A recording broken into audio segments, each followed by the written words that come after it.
আসসালামু আলাইকুম ওরহমতুল্লাহি ওবরাকাতুহ। নাহমাদুহু ওয়া নুসাল্লি আলা রাসূলিহিল কারীম। আম্মা বা'দু ফাআউযু বিল্লাহি মিনাশ শাইতানির রাজীম। বিসমিল্লাহির রহমানির রহিম।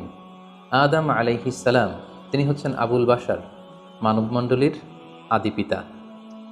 তিনি এই পৃথিবীর প্রথম মানুষ এবং প্রথম নবী। গোটা মানবমণ্ডলীর মধ্য থেকে আল্লাহ তাআলা আদম আলাইহিস সালামকে পৃথিবীর প্রথম মানুষ এবং প্রথম নবী হিসেবে বাছাই করেছেন।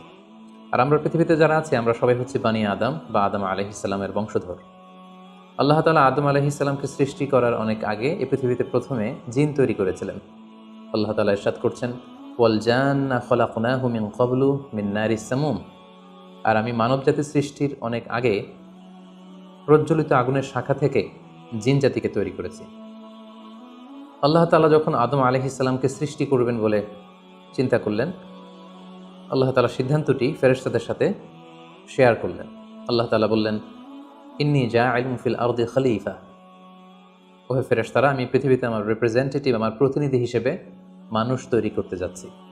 যেহেতু জিন জাতিরা পৃথিবীতে আদম আলাইহিসসালামের আগেই অনেক রক্তপাত করেছিল, বিশৃঙ্খলা সৃষ্টি করেছিল, সেই অভিজ্ঞতার আলোকে সেই ডিসকাশনে আল্লাহ তাআলার সাথে ফেরেশতাদের ডিসকাশনে ফেরেশতারা তাদের মতামত পেশ করলেন। তারা বললেন তাদের অভিজ্ঞতার আলোকে, ক্বালু আতাজআলু ফিহা মান ইউফসিদু ফিহা ওয়া ইয়াসফিকুদ দিমা। অর্থাৎ, হে আল্লাহ, আপনি কি এমন কোনো জাতি তৈরি করবেন যারা পৃথিবীতে ফাসাদ সৃষ্টি করবে, ক্যাওস করবে, রক্তপাত করবে? নাহনু নুসাব্বিহু বিহামদিকা ওয়া নুকদ্দিসু লাক। আমরা তো আপনার তাসবিহ পড়ি, আপনার প্রশংসা করি, আমরাই তো ভালো, কেন আপনি আবার মানুষ বানাতে যাবেন?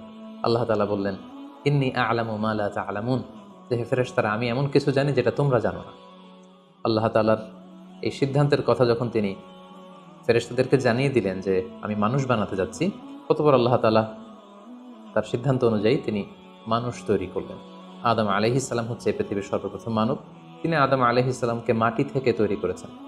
এই ভূপৃষ্ঠের যত জায়গায় যত ধরনের মাটি আছে, সব মাটিগুলোকে সেখান থেকে কিছু কিছু অংশ নিয়ে আল্লাহ তাআলা আদম আলাইহিসসালামকে তৈরি করলেন। আল্লাহ তাআলা ইরশাদ করছেন, ইন্নী খালিকুম বাশারাম মিন তিন। নিশ্চয় আমি মানবজাতিকে মাটি থেকে তৈরি করেছি। এজন্য বলা হয়ে থাকে মাটির মানুষ, বা আদম হচ্ছে মাটির তৈরি। বেসিকলি আমরা সবাই আমাদের মা এবং বাবা থেকে তৈরি হয়েছি, তাদের স্পার্ম থেকে, ওভাম থেকে। যেহেতু মানুষের এই বীর্য বা স্পার্মটি আমাদের খাবার দাবারের একটা শক্তিরস বা নির্যাস, এবং আমাদের খাবার দাবার ফলমূল এগুলো আসে বেসিকলি মাটি থেকে, সেই দিকে ইঙ্গিত করে আমাদেরকে বলা হয় যে আমরাও হচ্ছি মাটির তৈরি। আদম আলাইহিসসালামকে আল্লাহ তাআলা সরাসরি মাটি থেকে তৈরি করলেন, এবং এই সৃষ্টি প্রক্রিয়ার 3টি ধাপ ছিল। প্রথমত আল্লাহ তাআলা মাটিগুলোকে এঁটেল মাটিতে রূপ দিলেন, যেটাকে কোরআন বলেছে তিনুন লাজিব। তারপর সেই এঁটেল মাটিতে আল্লাহ তাআলা বৃষ্টি বর্ষণ করলেন, ফলে সেটা হয়ে গেল হামাইম মাসনুন, মানে কাদামাটি। এরপর কাদামাটির সে দলা দিয়ে আল্লাহ তাআলা সেখানে হিট দিলেন, প্রচণ্ড তাপ দিলেন। তাপ দিয়ে সেই মাটির দলাটিকে তিনি বানালেন সলসলিন কাল ফখর, ঠনঠনে পোড়ামাটি। এবং সেই ঠনঠনে পোড়ামাটির যে কাঠামো, আল্লাহ তাআলা আদম আলাইহিস সালামের স্ট্রাকচার দিলেন, কাঠামো দিলেন, এবং সেই কাঠামোর ভেতরে আল্লাহ তাআলা রুহের ফুৎকার দিলেন। আল্লাহ বললেন, ফাইদা সাওয়াইতুহু ওয়া নাফাখতু ফীহি মির রূহি। যখন আমি আদমকে তৈরি করলাম, তখন then I breathed into him my spirit. আমি তার ভেতরে আমার রুহের ফুৎকার দিলাম। ফলে আদম আলাইহিস সালাম জীবিত মানুষ হিসেবে সর্বপ্রথম আবির্ভূত হলেন। আমরা যদি সহিহ বুখারীর দিকে তাকাই, তাহলে দেখব যে সহিহ বুখারীতে সাইয়েদনা আদম আলাইহিস সালামকে যখন আল্লাহ তাআলা তার আকৃতি দিয়েছেন, অবয়ব দিয়েছিলেন, তার হাইট কত ছিল, কত লম্বা তিনি ছিলেন, সে ব্যাপারে সহিহ বুখারীতে এসেছে, ওয়াকানা তুলহু সিত্তুনা যিরাআন। 60 বিঘত তিনি লম্বা ছিলেন। আমাদের হাতের এই কোণই থেকে আঙ্গুল পর্যন্ত এই জায়গাটিকে বলা হয় 1 বিঘত। সেই হিসেবে তিনি ছিলেন 60 বিঘত লম্বা, 60 কিউবিট।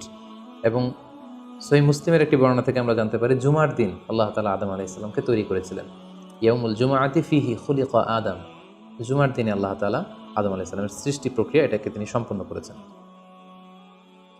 আদম আলাইহিস সালামকে তৈরি করার পরে আল্লাহ তাআলা ফেরেশতাদেরকে এবং আদম আলাইহিস সালামকে একসাথে করে একটি মক টেস্ট নিলেন। সেখানে আল্লাহ তাআলা তাদের সবাইকে কিছু শব্দের নাম শিক্ষা দিলেন, এবং আদম আলাইহিস সালামকে ফেরেশতাদের সামনে এনে ফেরেশতাদেরকে আল্লাহ তাআলা বললেন যে এগুলোর নাম যদি তোমরা আমাকে বলতে পারো তাহলে বলো। আল্লাহ তাআলা বললেন, আম্বিউনি বিআসমাই হাউলাই ইন কুনতুম সাদিকিন। ফেরেশতাদেরকে প্রথমে প্রশ্ন করা হলো, বলো তো এগুলোর নাম কি? ফেরেশতারা উত্তর করতে পারলেন না। অতঃপর আদম আলাইহিস সালামকে লক্ষ্য করে আল্লাহ যখন বললেন, ইয়া আদম আম্বিহুম বিআসমাইহিম, হ্যাঁ আদম, তুমি এই জিনিসগুলোর নাম সবাইকে শুনিয়ে দাও। ফালাম্মা আম্বাআহুম বিআসমাইহিম, আদম আলাইহিস সালাম যখন একটার পর একটা সবগুলো জিনিসের নামকরণ করে ফেলতে পারলেন, সবগুলো জিনিসের নাম বলতে পারলেন, ক্বালা আলাম আকুল লাকুম ইন্নী আ'লামু গায়বাস সামাওয়াতি ওয়াল আরদ, আল্লাহ তাআলা ফেরেশতাদেরকে বললেন, আমি কি তোমাদেরকে বলিনি যে আমি আকাশ জমিনের গায়েবের সমস্ত বিষয়ের ধারক এবং বাহক, সব বিষয়ের জ্ঞান আমার কাছে আছে। সো আদমকে আমি এমন কিছু স্পেশাল ফিচার দিয়ে তৈরি করেছি যেগুলো অ্যাঞ্জেলদের মধ্যে ল্যাকিংস ছিল, ফলে ফেরেশতারা সেগুলো জানার পরেও সেগুলোর নাম আল্লাহ তাআলাকে রিপিট করে বলে শোনাতে পারেনি। কিন্তু আদম আলাইহিস সালাম সবগুলো জিনিসের নাম একটার পর একটা তিনি বলে ফেলতে পারলেন। এবং এ থেকে প্রমাণিত হয় যে আল্লাহ তাআলা এখানে ফেরেশতাদের অপারগতা এবং আদম আলাইহিস সালামের শ্রেষ্ঠত্বের প্রমাণ তিনি এখানে স্থাপন করলেন। অনেকে প্রশ্ন করে থাকে যে আল্লাহ তাআলা আদম আলাইহিস সালামকে স্পেশালি এই জিনিসগুলোর নাম শিক্ষা দিয়েছিলেন, ফলে আদম আলাইহিস সালাম বলতে পেরেছেন, কিন্তু ফেরেশতাদেরকে তো এই জিনিসগুলোর নাম শিক্ষা দেওয়া হয়নি। সো তারা কি করে বলবে? কোরআনের কোথাও এটা সুস্পষ্ট বলা হয়নি যে আল্লাহ তাআলা যখন এই জিনিসগুলোর নাম শিক্ষা দিচ্ছিলেন তখন আলাদা করে আদম আলাইহিস সালামকে শিক্ষা দিচ্ছিলেন। বরং এমনও হতে পারে যে শেখানোর প্রক্রিয়াটি যখন চলছিল তখন ফেরেশতা এবং আদম তারা সকলেই উপস্থিত ছিল, কিন্তু আদম আলাইহিস সালামকে আল্লাহ তাআলা এমন কিছু মানবিক বৈশিষ্ট্য স্পেশাল ফিচার দিয়ে তৈরি করেছেন যার ফলে তিনি এগুলোর উত্তর করতে পেরেছিলেন। কিন্তু ফেরেশতাদের মধ্যে ওই বিষয়গুলো না থাকার কারণে ফেরেশতারা সেগুলোর উত্তর করতে পারেনি। ফেরেশতাদের সামনে আদম আলাইহিস সালামের শ্রেষ্ঠত্বের প্রমাণ হওয়ার পরে আল্লাহ তাআলা সকল ফেরেশতাদেরকে আদেশ করলেন যে তোমরা আদম আলাইহিস সালামকে একটা সম্মানসূচক সেজদা দাও, যেটাকে অনারারি প্রস্ট্রেশন বলে। আল্লাহ তাআলা বললেন, উসজুদু লি আদম ফাসাজাদু ইল্লা ইবলিস আবা ওয়াস্তাকবারা ওয়া কানা মিনাল কাফিরিন। আল্লাহ তাআলা আদেশ দেওয়ার সাথে সাথেই সকল ফেরেশতারা সেজদা দিল। আসলে এই সেজদাটা কেমন ছিল আমরা জানি না। আমরা সাধারণত রুকু করলে we just bow down our head just a little bit, আমরা আমাদের মাথা একটু নিচু করি। আমরা যখন সেজদা দেই আমরা আমাদের কপাল মাটিতে ছুঁয়ে দেই, এটা হচ্ছে আমাদের সেজদা। কিন্তু ফেরেশতাদের সেজদা আসলে আদতে কেমন ছিল আমরা জানি না। এজন্য ফেরেশতাদের কোনো বিষয়, জিনদের কোনো বিষয়, এটা যদি আমরা আমাদের মতো করে কল্পনা করি এটা ভুল হবে। বরং যেভাবে সেজদা দেওয়ার দরকার ছিল ফেরেশতারা ঠিক সেভাবেই আদম আলাইহিস সালামকে সেজদা দিয়েছেন। কিন্তু এই সেজদাটি ইবাদতের সেজদা নয়, কারণ ইবাদত হিসেবে সেজদা দেওয়া যাবে শুধুমাত্র কেবলমাত্র আল্লাহ তাআলাকে। এই সেজদাটি ছিল সম্মানসূচক সেজদা, অনারারি প্রস্ট্রেশন। ফাসাজাদু ইল্লা ইবলিস, আল্লাহ তাআলা আদেশ দেওয়ার সাথে সাথে সকল ফেরেশতারা সেজদা দিল, ইবলিস ছাড়া। আবা ওয়াস্তাকবারা ওয়া কানা মিনাল কাফিরিন, সে সেজদা দিতে অস্বীকৃতি জানালো, ফলে সে কাফেরদের অন্তর্ভুক্ত হয়ে গেল। এখন প্রশ্ন হচ্ছে, হু ইজ দিস ইবলিস? ইবলিস কে? এতক্ষণ পর্যন্ত আমরা আল্লাহ তাআলার সাথে ফেরেশতাদের ডিসকাশন, শেয়ারিং শুনেছি। আদম আলাইহিস সালামকে হঠাৎ করে সৃষ্টি করলেন, কিন্তু নাও এ নিউ ক্যারেক্টার অ্যাপিয়ার্ড, নতুন একটি ক্যারেক্টার চলে এসেছে, সেটা হচ্ছে ইবলিস। ইবলিস হচ্ছে এক মহাজ্ঞানী সত্তা, যে হচ্ছে কানা মিনাল জিন।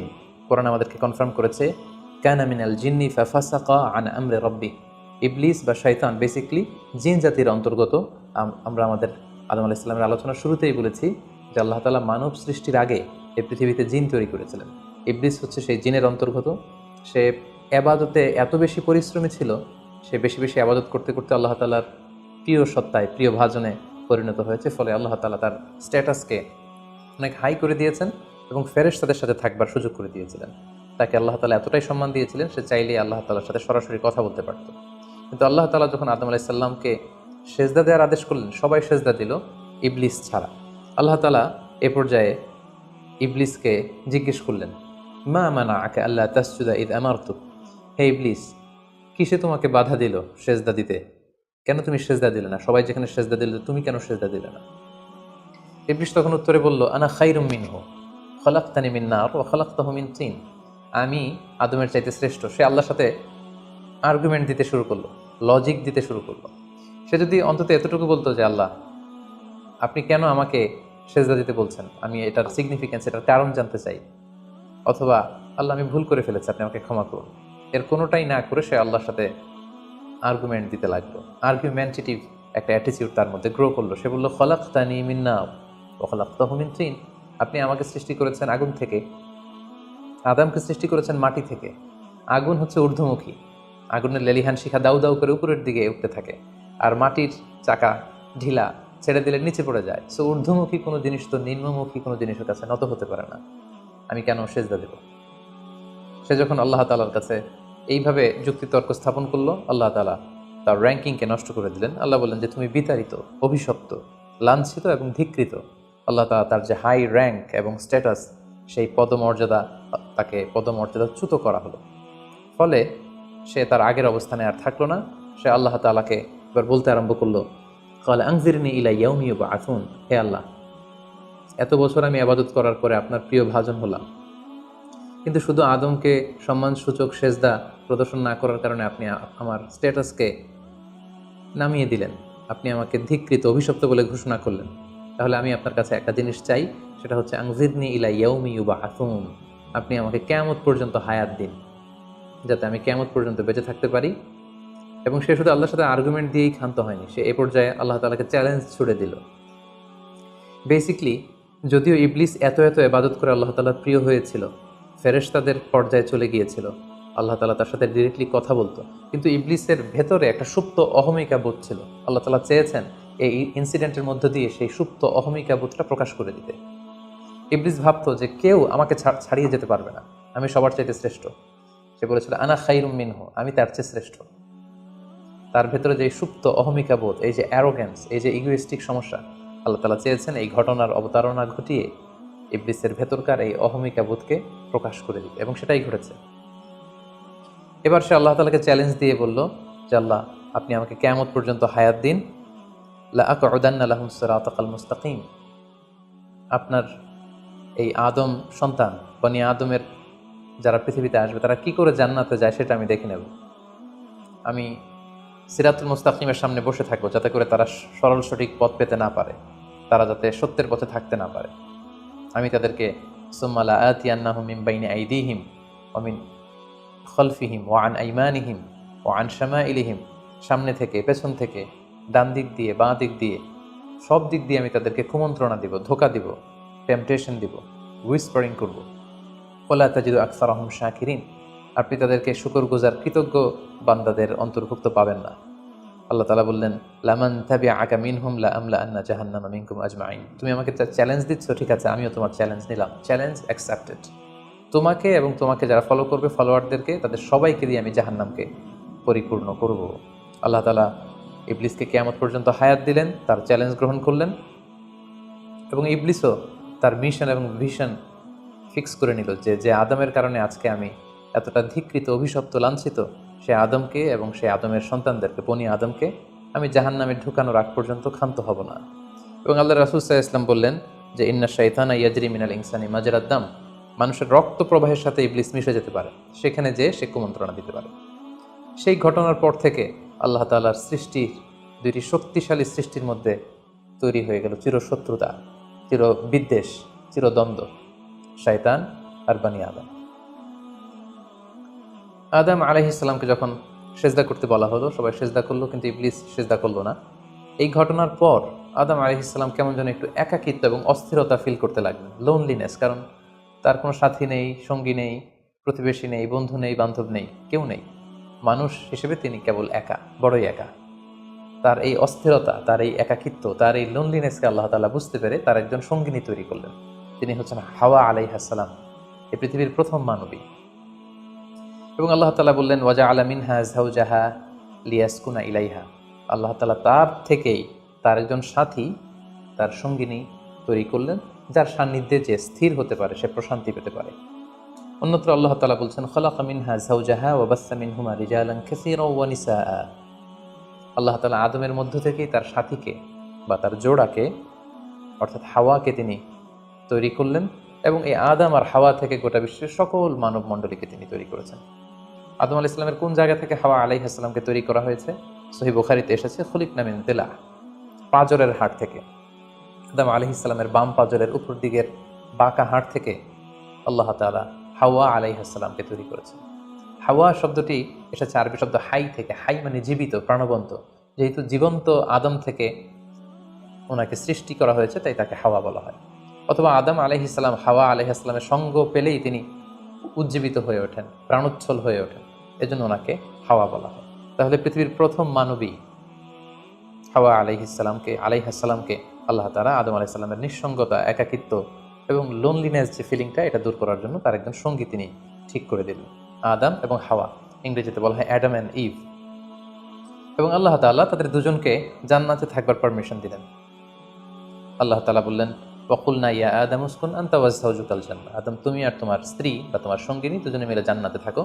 তবে এক্ষেত্রে কিছু ডুজ অ্যান্ড ডোন্টস আছে, কিছু ওয়ার্নিং আছে, কিছু প্রিকশন আছে। সেটা হচ্ছে ওয়াকুলা মিনহা রগাদান হাইসু শি'তুমা, এই বাগানে এই জান্নাতের যেখান থেকে মনে যায় তৃপ্তি সহকারে তোমরা উভয়ে খাও, কিন্তু ওয়ালা তাকরাবা হাযিহি শাজারাতা ফাতাকুনা মিনাল যালিমিন, জান্নাতের যেখান থেকে মনে যায় তোমরা খেতে পারো, পান করতে পারো, ঘুরে বেড়াতে পারো, আনন্দ উৎসব করতে পারো, কিন্তু ওয়ালা তাকরাবা হাযিহি শাজারা, এই গাছের ফল খাবে না।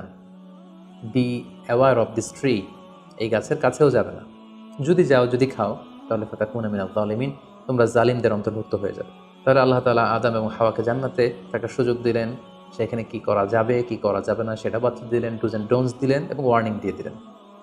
কিন্তু তারপর যেটা ঘটলো সেটা হচ্ছে, আমরা জানি যে ইবলিস কিন্তু তার মিশন এবং ভিশনকে ফিক্স করে নিয়েছে যে সে আদমকে গোমরা করেই ছাড়বে, ধোঁকা দিয়েই ছাড়বে, এবং সে অনুপাতে সে সামহাও জান্নাতে ঢুকে আদম এবং হাওয়া আলাইহিসসালামকে উইসপারিং করে, টেম্পটেশন দিয়ে, কুমন্ত্রণা দিয়ে তাদেরকে বিভ্রান্ত করে ফেলল। কোরআন বলছে ফাওয়াসওয়াসা লাহুমা শাইতান লিইউবদিয়া লাহুমা মা উরিয়া আনহুমা মিন সাওআতিহিমা, শয়তান তাদের দুজনকে টেম্পটেশন দিয়ে, কুমন্ত্রণা দিয়ে ধোঁকার মধ্যে ফেলে দিল। শয়তান এসে বলল, আমাকে আল্লাহ সৃষ্টি করেছেন অনেক আগে, তোমাদেরকে সৃষ্টি করার আগে আল্লাহ তাআলা আমাদেরকে জানিয়েছিলেন যে তোমাকে এবং হাওয়াকে আল্লাহ তাআলা এই জান্নাতে রাখতে চান না, তোমাদের দুজনকে আল্লাহ পৃথিবীতে পাঠিয়ে দিতে চান। কারণ এখানে তারাই থাকতে পারবে যারা ফেরেশতা, তোমরা ফেরেশতা নও। আর এখানে পার্মানেন্টলি থাকার জন্য, রেসিডেন্সিয়াল পারমিটের জন্য একটা জিনিস লাগে, সেটা হচ্ছে ওই গাছের ফল খেতে হয়। যারা ওই গাছের ফল খেয়ে ফেলবে তারা এখানকার চিরকালীন বাসিন্দা হয়ে যাবে, তারা কখনো পৃথিবীতে যাওয়া লাগবে না। সো এই জন্য আল্লাহ তাআলা তোমাদেরকে ফল খেতে নিষেধ করেছেন ওই গাছে। তোমরা যদি ওই গাছের ফল খেয়ে ফেলো তাহলে তোমরা এখানকার চিরস্থায়ী অধিবাসী হয়ে যাবে, কোনোভাবেই আল্লাহ তাআলা তোমাদেরকে এখান থেকে তাড়াতে পারবে না। কিন্তু আল্লাহ তাআলা চাইছেন তোমাদেরকে এখান থেকে তাড়িয়ে পৃথিবীতে পাঠিয়ে দিবেন। আমি তোমাদেরকে কসম করে বলছি, আমি তোমাদের ওয়েল উইশার, শুভাকাঙ্ক্ষী। শয়তান বলল যে ওয়াকাসামাহুমা ইন্নী লাকুমা মিনান নাসিহিন, নিশ্চয়ই আমি তোমাদের জন্য শুভাকাঙ্ক্ষী, তোমরা আমার কথা শোনো। যদি এখানে আরামে দিনাতিপাত করতে চাও তাহলে তোমরা এই ফল খাও, ফলে তোমাদেরকে আর কোথাও যাওয়া লাগবে না। আদম আলাইহিস সালাম আল্লাহ তাআলার সে দেয়ার ডুজ অ্যান্ড ডোন্টস, সে ওয়ার্নিংয়ের কথা ভুলে তিনি এবং তার স্ত্রী ওই নিষিদ্ধ ফল থেকে খাওয়া শুরু করলেন, এবং খাওয়ার সাথে সাথেই ফালাম্মা যাকা শাজারাতা বাদাত লাহুমা সাওআতুহুমা ওয়া তাফিকা ইয়াখসিফানি আলাইহিমা মিন ওয়ারাকিল জান্নাহ, ওই নিষিদ্ধ গাছের ফল খাওয়ার সাথে সাথেই আদম আলাইহিস সালাম এবং হাওয়া আলাইহিস সালামের গায়ে যে জান্নাতি পোশাক ছিল, অটোমেটিক্যালি সেই পোশাক খুলে পড়তে আরম্ভ করলো। ওনারা উলঙ্গ হয়ে যেতে লাগলেন। তড়িঘড়ি করে ওনারা জান্নাতের বিভিন্ন পাতা এনে, বিভিন্ন লতা পাতা এনে ওনাদের প্রাইভেটকে ওনারা ঢাকলেন, এবং তখনই ওনারা বুঝতে পারলেন আমরা কি করলাম, আমরা তো মহাভুল করে ফেলেছি, আমরা তো আল্লাহ তাআলার আদেশকে অমান্য করেছি। আল্লাহ তাআলার সাথে সাথে বললেন আলাম আনহাকুমা আন তিলকুমা শাজারা, আদম এটা তোমরা কি করলে, আমি তো এটা কখনো এক্সপেক্ট করিনি, আমি কি তোমাদেরকে নিষেধ করিনি এই গাছের ফল খেতে, এবং আমি কি তোমাদেরকে বলে দেইনি যে ইন্না শাইতানা লাকুমা আদুউম মুবিন, শয়তান তোমাদের সুস্পষ্ট চিরশত্রু, কেন তোমরা এই কাজটা করলে? আদম আলাইহিস সালাম এবং হাওয়া আলাইহিস সালাম ওনারা লজ্জিত হলেন, ওনাদের কাজের জন্য ওনারা লজ্জিত হলেন। আল্লাহ তাআলা বলছেন ওয়ালাকাদ আহিদনা ইলা আদামা মিন ক্বাবলু ফানাসিয়া ওয়ালাম নাজিদ লাহু আজমা, আমি আদমকে ওসিয়ত করেছিলাম যে এই কাজটি তুমি করো না, কিন্তু আদম আলাইহিস সালাম ভুলে গিয়েছেন। আল্লাহ তাআলার আদেশ পালনে আল্লাহ বলছেন আমি আদমকে দৃঢ় প্রত্যয়ী পাইনি। ফলে আদম আলাইহিস সালাম এবং হাওয়া আলাইহিস সালাম ওনারা নিজেদের ভুল বুঝতে পারলেন এবং অনুতপ্ত হলেন, লজ্জিত হলেন, আল্লাহ তাআলার কাছে ক্ষমা চাইতে লাগলেন। আল্লাহ তাআলা তাদেরকে ক্ষমার কিছু বাক্য শিখিয়ে দিলেন। ফাতালাক্কা আদামু মির রাব্বিহি কালিমাত, কিছু বাক্য শিখিয়ে দিলেন। সেই বাক্যগুলো কি ছিল? সেগুলো ছিল রব্বানা যালামনা আনফুসানা ওয়া ইল্লাম তাগফির লানা ওয়া তারহামনা লানাকুনান্না মিনাল খাসিরিন, হে আল্লাহ আমরা জুলুম করে ফেলেছি আমাদের নাফসের উপর, আমরা ভুল করেছি, আপনি যদি আমাদেরকে ক্ষমা না করেন, যদি রহম না করেন, আমরা তো ক্ষতিগ্রস্তদের অন্তর্ভুক্ত হয়ে যাব। আদম আলাইহিস সালাম এবং হাওয়া আলাইহিস সালাম উভয়ে অনুতপ্ত হলেন, লজ্জিত হলেন, এবং চোখের পানি ছেড়ে এই দোয়াটি পড়ে পড়ে আল্লাহ তাআলার কাছে ক্ষমা চাইলেন, এবং আল্লাহ তাআলা তাদের উভয়কে ক্ষমা করে দিলেন। এবার আল্লাহ তাআলা তাদের দুজনকে বললেন, যেহেতু তোমরা আমার আদেশকে মান্য করতে পারোনি, সেজন্য তোমাদেরকে পৃথিবীতে চলে যেতে হবে। ইহবিতু বা'দুকুম লিবা'দিন আদু, তোমাদেরকে পৃথিবীতে নামিয়ে দেয়া হলো। ওয়ালাকুম ফিল আরদি মুস্তাকাররু ওয়া মাতাউন ইলা হিন, এই পৃথিবী হবে তোমাদের আবাসস্থল, এই পৃথিবীতে অনেক জীবন উপকরণ তোমাদের জন্য থাকবে। ফিহা তাহিয়াউন ওয়া ফিহা তামুতুন ওয়া মিনহা তুখরাজুন, you live there, you die there, and you will be resurrected from দেয়ার।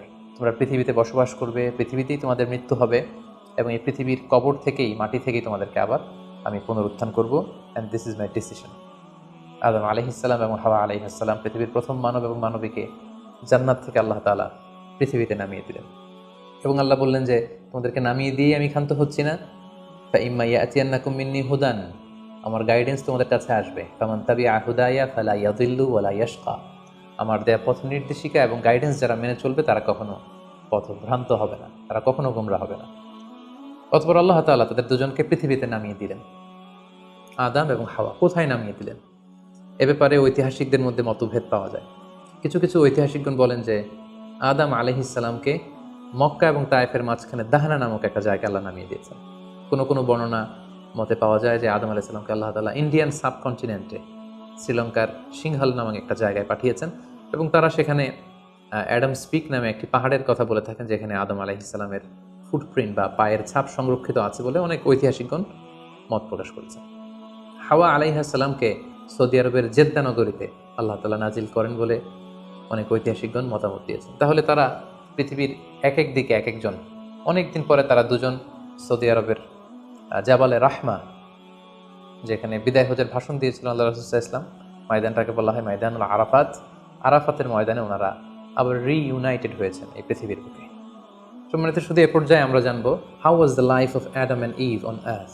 এই পৃথিবীতে আদম আলাইহিসসালাম এবং হাওয়া আলাইহিসসালামের একেবারে পৃথিবীর শুরুর দিকের জীবন পরিক্রমাটা কেমন ছিল, হাউ ওয়াজ দেয়ার লাইফ, কীভাবে তারা তাদের জীবন অতিবাহিত করেছেন। আমরা জানি যে তাদের দুজনের মাধ্যমেই হিউম্যান হিস্ট্রি শুরু হয়েছিল, মানব ইতিহাস। তাদের জীবন পরিক্রমাটা কিছুটা ভিন্ন, আমাদের চাইতে ভিন্ন, যেহেতু তারাই পৃথিবীর প্রথম মানব এবং মানবী। তাদের কোনো প্রতিবেশী নেই, তাদের কোনো বন্ধুবান্ধব নেই, পৃথিবীতে আর কোনো মানুষ তাদের আশেপাশে ছিল না, শুধু তারাই। তো সেক্ষেত্রে এক আল্লাহ তাআলার ইবাদত ছাড়া তাদের মৌলিক যে কাজটা ছিল সেটা ছিল পপুলেশন, কাল্টিভেশন অ্যান্ড কনস্ট্রাকশন। কী করে জনসংখ্যা বৃদ্ধি করা যায় পৃথিবীতে, কী করে সন্তান লালন পালন করা যায়, কী করে চাষাবাদ করা যায়, কী করে ফার্মিং করা যায়, এবং কী করে মানব সভ্যতার বিনির্মাণ করা যায়, এটাই ছিল পৃথিবীর প্রথম মানব এবং এই মানবীর প্রধানতম দায়িত্ব। যেহেতু ওনারা যদি নতুন প্রজন্ম তৈরি না করেন, ওনারা যদি চাষাবাদ না করেন, ওনারা যদি সভ্যতা বিনির্মাণ না করেন, তাহলে পৃথিবীতে মানব সভ্যতা টিকে থাকবে না। ফলে মৌলিক ইবাদতের পাশাপাশি এগুলোই ছিল ওনাদের কাজ।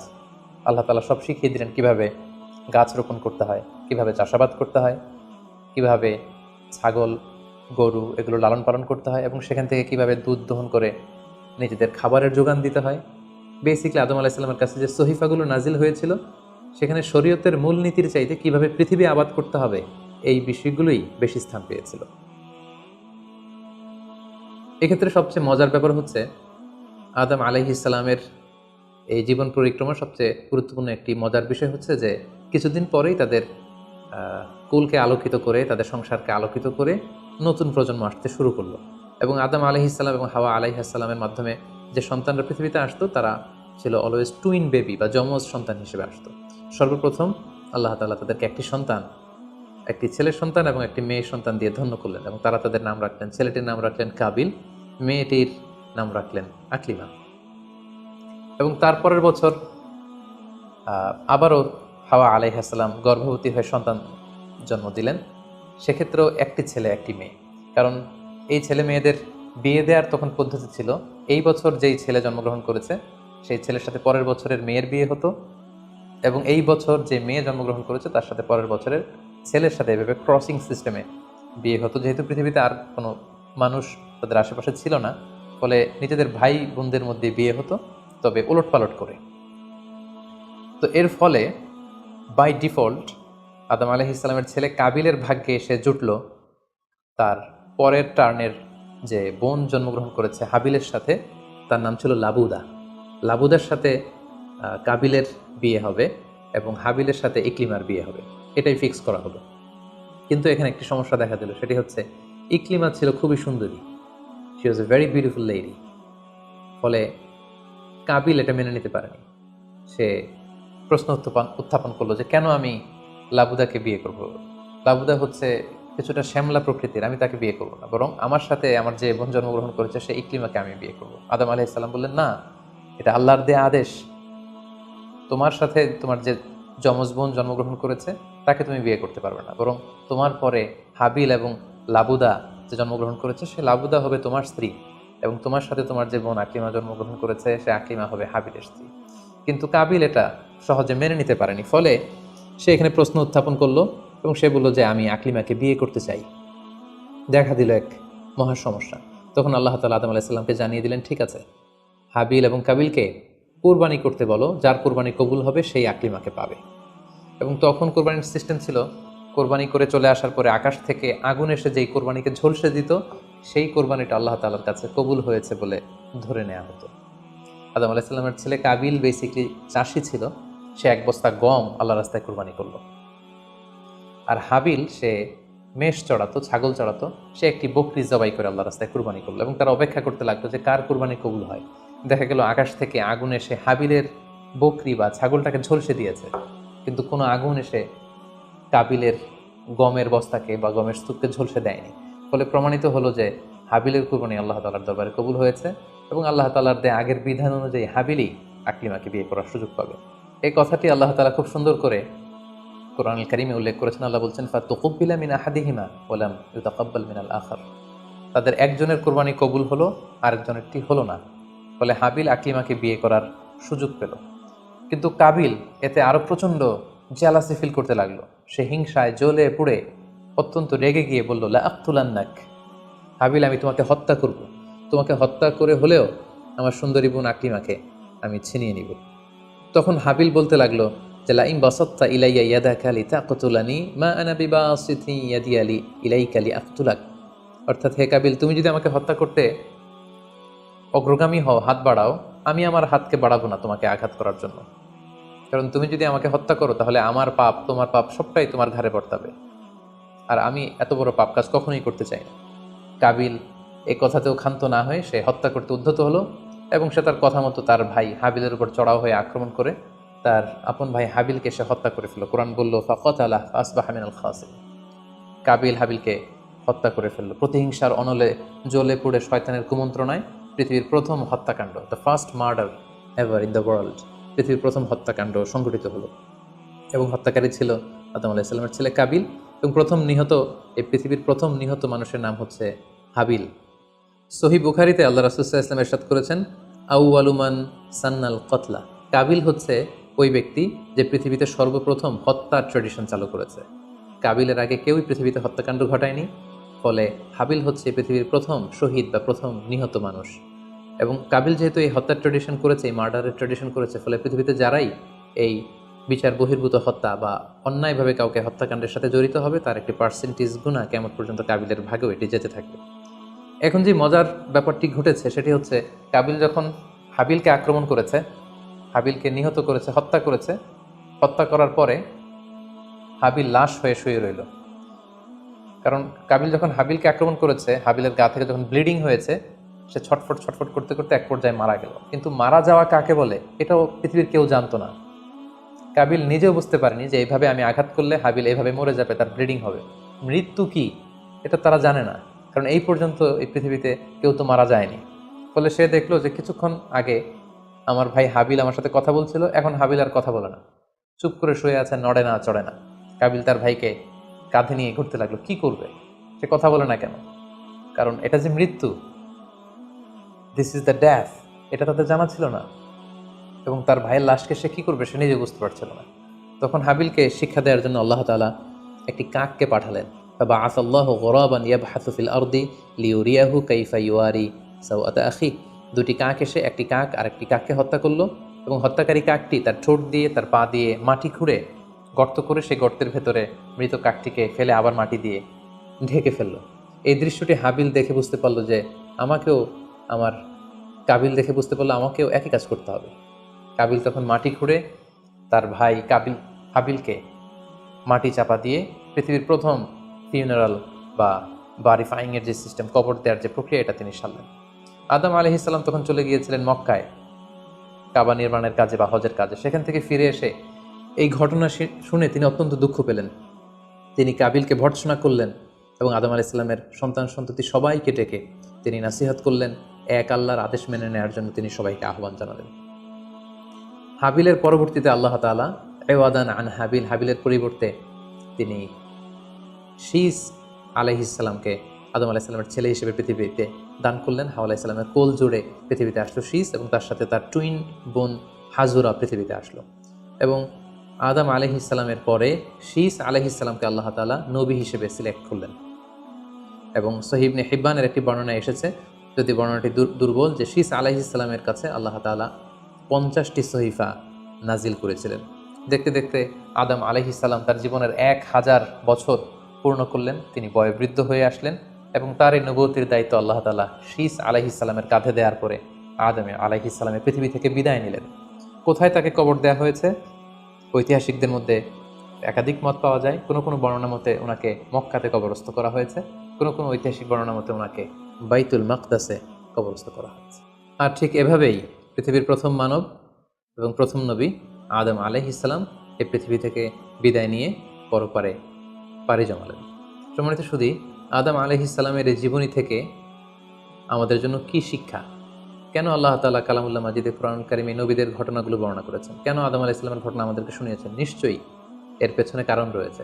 সেটি হচ্ছে আমরা যাতে করে এই জীবনী থেকে আমাদের প্রাত্যহিক জীবনের জন্য শিক্ষা, লেসন, এগুলো যাতে গ্রহণ করতে পারি। আদম আলাইহিসসালামের এই বর্ণাঢ্য জীবনী থেকে, সংগ্রামী জীবনী থেকে আমরা কি শিখতে পারি, কি কি লেসন আমাদের জন্য রয়েছে, এ পর্যায়ে আদম আলাইহিসসালামের জীবনী থেকে শিক্ষাগুলো আমরা আলোচনা করব। আদম আলাইহিসসালামের জীবনী থেকে প্রথম যে শিক্ষাটা আমরা পাই সেটা হচ্ছে সৃষ্টির জন্য অহংকার করা বা অ্যারোগেন্স এটা শোভা পায় না। অহংকার করা এটা হচ্ছে স্রষ্টার বৈশিষ্ট্য। কোনো সৃষ্টি কখনো অহংকার করতে পারে না। আল্লাহ তাআলা বলেছেন হাদিসে কুদসিতে, আল কিবরিয়া উরিদাই, অহংকার হচ্ছে আমার চাদর, এজন্য যে অহংকার করবে ওকে আমি জাহান্নামে নিক্ষেপ করব। কিন্তু শয়তানের ক্ষেত্রে আমরা এই মিস্টেকটাই দেখেছি। সে অহংকারের ফাঁদে পা দিয়ে আল্লাহ তাআলার আদেশ অমান্য করেছে এবং সে ধিক্কৃত, অভিশপ্ত একটা সত্তায় পরিণত হয়েছে। এবং সে বলেছে যে আনা খায়রুম মিনহু, আমি আদমের চাইতে শ্রেষ্ঠ। কোনো বিশ্বাসী, কোনো প্র্যাকটিসিং মুসলিম কখনো নিজেকে বড় মনে করতে পারে না। ইসলাম আমাদেরকে এটা শেখায় না। নিজেকে বড় মনে করা এটা হচ্ছে শয়তানের স্বভাব, যেটা আমরা আদম আলাইহিস সালাম এবং শয়তানের যে ঘটনা, ইনসিডেন্ট, সেখান থেকে আমরা জানতে পারলাম। নিজেকে বড় মনে করা এটা শয়তানের অ্যাটিটিউড। বিশ্বাসীরা কখনো নিজেকে বড় মনে করে না, তারা কখনো অ্যারোগ্যান্ট অ্যাটিটিউডের হতে পারে না। কারণ আল্লাহ রাসূল সাল্লাল্লাহু আলাইহি ওয়াসাল্লাম আমাদেরকে শিখিয়েছেন, আল্লাহুম্মা জাআল ফি আইনি সাগীরা ওয়া ফি আ'ইউনিন নাসি কাবীরা, হে আল্লাহ, আপনি আমার চোখে আমাকে ছোট বানান, মানুষের চোখে আপনি আমাকে বড় বানান। আপনি নিজেকে কখনো বড় বলে উপস্থাপন করতে পারবেন না। আপনি বড়, এটা আপনার মুখে বলা শোভা পায় না, বরং আপনি বড় কিনা ছোট এটা মানুষ প্রমাণ করবে, সেটা মানুষ ডিসাইড করবে। এজন্য আল্লাহ রাসূল সাল্লাল্লাহু আলাইহি ওয়াসাল্লাম বলতেন, হে আল্লাহ, আমার চোখে আপনি আমাকে ছোট বানান, মানুষের চোখে আপনি আমাকে বড় বানান। তাহলে আদম আলাইহিস সালাম এবং ইবলিসের এই ঘটনা থেকে আমরা প্রথম যে শিক্ষাটা পাই সেটা হচ্ছে আমরা যেন কখনো আমাদের অন্তরে অহমিকা বোধ লালন না করি, আমরা যেন এই ইগোইস্টিক সমস্যাতে না ভুগি, আমরা কখনো যেন অহংকারী না হই, বরং আমরা যেন বিনয়ী হতে পারি। বিনয়ী বান্দাদেরকে আল্লাহ তাআলা পছন্দ করেন। নিজেকে বড় মনে করা এটা হচ্ছে শয়তানের স্বভাব, এবং সে নিজেকে বড় মনে করেই চির অভিশপ্ত হিসেবে চিহ্নিত হয়েছে। আদম আলাইহিস সালামের ঘটনা থেকে আরও একটি শিক্ষা আমরা যেটি পাই সেটি হচ্ছে শয়তানের প্রথম মিশন ছিল মানুষের দেহ থেকে পোশাক খুলে ফেলা। আমি আবারও বলছি, মানুষের দেহ থেকে পোশাক খুলে ফেলা, নগ্নতা বা অশ্লীলতা, এটা হচ্ছে শয়তানের প্রধান হাতিয়ার। আমরা এই ঘটনা থেকে জেনেছি যে আদম আলাইহিস সালাম এবং হাওয়া আলাইহিস সালাম তারা যখন ওই নিষিদ্ধ গাছ থেকে ভক্ষণ করলেন, তারা যখন নিষিদ্ধ ফলটি খেয়ে ফেললেন, সাথে সাথে জান্নাতের পোশাক তাদের দেহ থেকে খুলে পড়ে গিয়েছে। এবং কেন আদম আলাইহিস সালাম এবং হাওয়া আলাইহিস সালামকে শয়তান ওয়াসওয়াসা দিয়েছিল? সূরা আরাফে আল্লাহ বলছেন, লিউরিয়াহুমা সাওআতিহিমা, যাতে করে তাদের প্রাইভেট, তাদের লজ্জাস্থান প্রকাশিত হয়ে পড়ে। তাহলে আমরা এই ঘটনা থেকে আরও যে শিক্ষাটি পাই সেটি হচ্ছে নগ্নতা এবং অশ্লীলতা হচ্ছে শয়তানের প্রধান হাতিয়ার। বর্তমানে আমরা সেটাই দেখতে পাচ্ছি যে শয়তান আমাদের পোশাককে খাটো করতে যাচ্ছে। দিনকে দিন আমাদের পোশাকের ধরন এমন হতে যাচ্ছে, বিশেষ করে আমাদের বোনদের বা নারীদের পোশাকের দিকে যদি আমরা তাকাই, এটা ছোট হতে হতে এমন একটা পর্যায়ে চলে যাচ্ছে, এর মাধ্যমে কিন্তু এই নিউডিটি বা নগ্নতা এবং অশ্লীলতার ছড়াছড়ি আমাদের সমাজে খুব বেড়ে গিয়েছে। এবং এটা ছিল শয়তানের প্রধান হাতিয়ার। আমাদের আদি পিতা এবং আদি মাতাকে এই নগ্নতা এবং অশ্লীলতার মাধ্যমেই, তাদের দেহ থেকে পোশাক খোলার মাধ্যমে কিন্তু শয়তান প্রথম তার শত্রুতা প্রকাশ করতে পেরেছিল। এবং কারা আসলে আমাদের শত্রু, কে আমার শত্রু, কে আমার বন্ধু, এটা আমাদেরকে জানতে হবে। আল্লাহ তাআলা খুব সুস্পষ্টভাবে কোরআনে বলেছেন যে ইন্নাহু লাকুম আদুউম মুবিন, তোমরা শয়তানের পদাঙ্ক অনুসরণ করো না, কারণ শয়তান হচ্ছে তোমাদের সুস্পষ্ট শত্রু। সো কে আমার বন্ধু, কে আমার শত্রু, এ ব্যাপারে যেন আমরা সুস্পষ্ট একটি ধারণা পেতে পারি, এই জন্য কোরআন আমাদেরকে জানিয়েছে শয়তান হচ্ছে আমাদের প্রকাশ্য শত্রু। আদম আলাইহিস সালামের এই স্টোরি থেকে আমরা আরও একটি শিক্ষা পাই, সেটা হচ্ছে আল্লাহ তাআলা যখন জান্নাতে আদম এবং হাওয়া আলাইহিস সালামকে থাকার সুযোগ দিলেন, আল্লাহ বললেন ওয়ালা তাকরাবা হাযিহিশ শাজারা, খবরদার যেটা মনে চায় খাও, কিন্তু ওই গাছের কাছেও যেও না। আল্লাহ তাআলা কিন্তু বলেননি ওই গাছের ফল খেও না, আল্লাহ বলেছেন কাছেও যেও না। এটা একটা কোরআনিক টার্ম, কাছেও যাওয়া যাবে না। ফল খাওয়া তো দূর কি বাত, ওই গাছের ফল খাওয়া তো অনেক পরের কথা, আগে কাছে গেলেই না ফল খাওয়া না খাওয়ার প্রসঙ্গটা আসে। এজন্য আল্লাহ তাআলা সাবধান করে বলে দিয়েছিলেন কাছেও যেও না। এটা কোরআনের একটা টার্ম। অশ্লীলতার ব্যাপারে যখন আল্লাহ আমাদেরকে সাবধান করেছেন, আল্লাহ বলেছেন ওয়ালা তাকরাবুজ জিনা, অশ্লীলতার কাছেও যেও না। যেখানে আল্লাহ তাআলা আমাদেরকে শিখাচ্ছেন যে কাছেও যেও না, কিন্তু আমরা আমাদের দেশে কাছে আসার গল্পের নাম কিন্তু এখন শুনছি। আমরা মোস্ট রিসেন্টলি কিছু বছর আগে ক্লোজ আপ ওয়ানের কাছে আসার দুর্দান্ত সব গল্প নিয়ে তারা কিছু প্রোগ্রাম করেছিলেন। সেখানে তরুণ তরুণীদেরকে খুব বেশি কাছে আসার জন্য তারা একে অপরের কাছে আসা, লাভ স্টোরিগুলো শেয়ার করা, এগুলো তারা প্রমোট করেছে। কিন্তু তার বিপরীতে কোরআনিক পয়েন্টস অফ ভিউ যদি আমরা দেখি, সেখানে কিন্তু আমরা ভিন্ন কনসেপশন দেখতে পাই। সেখানে কোরআন আমাদেরকে বলেছে যে কাছেও যাওয়া যাবে না, তোমরা কাছেও যেও না। সো এই বিষয়টি যেন আমরা মনে রাখবার চেষ্টা করি। আদম আলাইহিস সালামের ঘটনা থেকে আরও একটি শিক্ষা আমরা পাই, সেটা হচ্ছে শয়তান সবসময় আমাদেরকে অস্থির বানাতে চেষ্টা করে, মানে আমার আরও লাগবে, আমার আরও চাই, আমার আরও পেতে হবে। যেমন জান্নাতে নিঃসন্দেহে আদম এবং হাওয়া আলাইহিস সালামের জন্য কোনো অভাব ছিল না, সব কিছু সেখানে ছিল। তারপরেও কেন তাদেরকে যেটাকে নিষিদ্ধ করা হয়েছে ওই ফল কেন খাওয়া লাগবে? শয়তান এসে সেই কাজটাই করেছে। শয়তান বোঝাতে চাচ্ছে তোমাদের আরও লাগবে, আরও। এই অফুরন্ত খাবার এবং নাজ নেয়ামতে তোমাদের হবে না, বরং যেটা আল্লাহ নিষেধ করেছে ওইটাতেই যেতে হবে। সো এটা হচ্ছে শয়তানের একটা ধোঁকা দেওয়ার পদ্ধতি। শয়তান সবসময় আমাদেরকে আরও চাই, আমাদের আরও লাগবে, আরও পাওয়ার জন্য শয়তান আমাদেরকে উৎসাহিত করে। এরকম আরও আরও করে যখন আমরা এসবের পেছনে ছুটতে থাকি, ফলে আমরা অস্থির হয়ে উঠি। শয়তান কখনোই চায় না আমরা যেন প্রশান্ত চিত্তের অধিকারী থাকি, আমরা যেন ধীরস্থির থাকি। আপনি যখনই ধীরস্থির হবেন, আল্লাহর সিদ্ধান্তে যখন আপনি সন্তুষ্ট হবেন, তখনই আপনার মনে একটা প্রশান্তি চলে আসবে। ফলে আপনি তখন আল্লাহকে নিয়ে ভাবার সুযোগ পাবেন, আপনার জীবনকে নিয়ে সন্তুষ্ট হবেন। তখন আপনার মধ্যে একটা কামনেস, একটা ট্রাঙ্কুইলিটি চলে আসবে। কখনোই শয়তান এটা চায় না, বরং শয়তান সবসময় একটা প্রতিযোগিতার মধ্যে রেখে আরও লাগবে, আরও চাই, এরকম একটা উন্মাদনা, অস্থিরতা শয়তান সবসময় আমাদের মধ্যে ছড়িয়ে দিতে চায়। এই গল্প থেকে আমরা আরও একটি জিনিস শিখতে পারি, সেটা হচ্ছে দ্য পাওয়ার অফ দোয়া। দোয়ার যে কত বড় শক্তি, একটু খেয়াল করে দেখুন যে আল্লাহ তাআলা শয়তানের দোয়াও কিন্তু ফিরিয়ে দেয়নি, কিন্তু আমরা অল্পতে নিরাশ হয়ে যাই। শয়তান বলেছিল আল্লাহ তুমি আমাকে চিরকাল বেঁচে থাকার সুযোগ দাও, লম্বা হায়াত দাও। আল্লাহ এই দোয়া কবুল করলেন। শয়তান বললেন আল্লাহ আমি ডানে বায়ে সামনে পেছনে সব দিক থেকে যেন আদম এবং হাওয়াকে, মানুষকে কুমন্ত্রণা দিতে পারি, তুমি সুযোগ দাও। আল্লাহ সুযোগ দিলেন, আল্লাহ দোয়া কবুল করলেন। শয়তান বলল আল্লাহ আমি যেন মানুষের শিরায় উপশিরায় রক্তের প্রবাহের ভেতরে ঢুকে যেন আমি টেম্পটেশন দিতে পারি। আল্লাহ তাআলা এটাও কবুল করলেন। তো যে আল্লাহ তাআলা শয়তানের দোয়া কবুল করে ফেলতে পারেন, সে আল্লাহ তাআলাকে আমাদের দোয়া কবুল করবেন না? অবশ্যই করবেন। তো সেক্ষেত্রে দোয়ার মতো দোয়া করতে হবে। সিনসিয়ার দোয়া ইজ লাইক এ মিসাইল। আপনি যদি সিনসিয়ারলি দোয়া করেন, এটা মিসাইলের মতো। মিসাইল হামলা করলে যেমনি লক্ষ্যবস্তুতে যে ভেদ করে, তেমনি দোয়ার মতো যদি দোয়া করা যায়, চাওয়ার মতো যদি আল্লাহ তাআলার কাছে চাওয়া যায়, সেই দোয়াটাও আল্লাহ তাআলা কবুল করবেন। দোয়া ইজ ইটস অ্যান আর্ট, এটা একটা শিল্প। কেমন করে চাইতে হয়, কেমন করে দোয়া করতে হয়, সেটাও জানতে হয়। সো আমরা যখন আল্লাহ তাআলার কাছে চাইবো, আমরা যেন খুব সিনসিয়ারলি চাই। 5 নম্বর যেই শিক্ষাটি আমরা পাই, সেটা হচ্ছে রিপেন্টেন্স, অনুতপ্ত হওয়া। শয়তানও আল্লাহর আদেশ অমান্য করেছে, আদম আলাইহিস সালামও আদেশ অমান্য করেছে। আল্লাহ বলেছেন সেজদা দাও, শয়তান সেজদা না দিয়ে আদেশ অমান্য করলো। আল্লাহ তাআলা আদমকে বলেছেন এই গাছের কাছে যেও না, আদম আলাইহিস সালাম ভুল করে খেয়ে তিনিও আদেশ অমান্য করলেন। পার্থক্যটা কোথায়? পার্থক্য হচ্ছে শয়তান ভুল করে সে ভুলের উপর অটল থেকে গিয়েছিল, অহংকার করেছিল। কিন্তু আদম আলাইহিস সালাম ভুল করে তিনি অনুতপ্ত হয়েছিলেন। শয়তান ভুল করে ভুলের উপর স্থির থাকে, আর আল্লাহর প্রিয় বান্দারা ভুল করে তারা আল্লাহ তাআলার কাছে ক্ষমা চায়। আমরা মানুষ হিসেবে আমাদের ভুল হতেই পারে, এটা খুবই স্বাভাবিক। কুল্লুকুম খাত্তা, তোমরা সবাই পাপী, ওয়া খায়রুল খাত্তাইনা তাওয়াবুন। এই পাপীদের মধ্যে সবচেয়ে শ্রেষ্ঠ পাপী হচ্ছে যে পাপী পাপ করার পরে আল্লাহ তাআলার কাছে তওবা করে। অনুতপ্ত হয়। অনুতপ্ত বান্দার চোখের পানির যে কত পাওয়ার, জাহান্নামের আগুন কোনো কিছু দিয়ে নেভানো সম্ভব না, কিন্তু অনুতপ্ত বান্দার চোখের পানি দিয়ে জাহান্নামের আগুন নিভে যায়।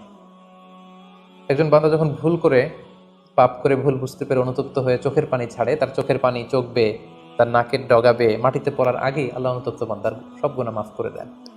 তাই আমরা যেন আল্লাহ তাআলার কাছে অনুতপ্ত হতে পারি। শয়তান আল্লাহকে সেদিন চ্যালেঞ্জ দিয়ে বলেছিল, আল্লাহ আমি দেখে নেব কি করে তুমি তোমার বান্দাদেরকে জান্নাতে ঢুকাও। আল্লাহ তাআলা বললেন, চ্যালেঞ্জ অ্যাকসেপ্টেড, তোমার চ্যালেঞ্জকে আমি গ্রহণ করলাম। তুমি আজীবন আমার বান্দাদেরকে ধোঁকা দিবে, কিন্তু আমার বান্দা যখন অনুতপ্ত হয়ে চোখের পানি ছেড়ে ক্ষমা চাইবে, আমি জীবনের সব গুনাহ মাফ করে দেব। সো অনুতপ্ত হয়ে আল্লাহর কাছে চাওয়ার এই সুযোগকে যেন আমরা নষ্ট না করি। আমরা যেন ভুল করলে আল্লাহ তাআলার কাছে ক্ষমা চাই, আমরা যেন তাওবা করে ফিরে আসি। 6 নম্বর যে শিক্ষাটি আমরা আদম আলাইহিস সালামের গল্প থেকে পাই, সেটা হচ্ছে our life is full of struggle. আমাদের জীবনটা হচ্ছে খুবই স্ট্রাগল করে এই জীবনটাকে লিড করতে হয়।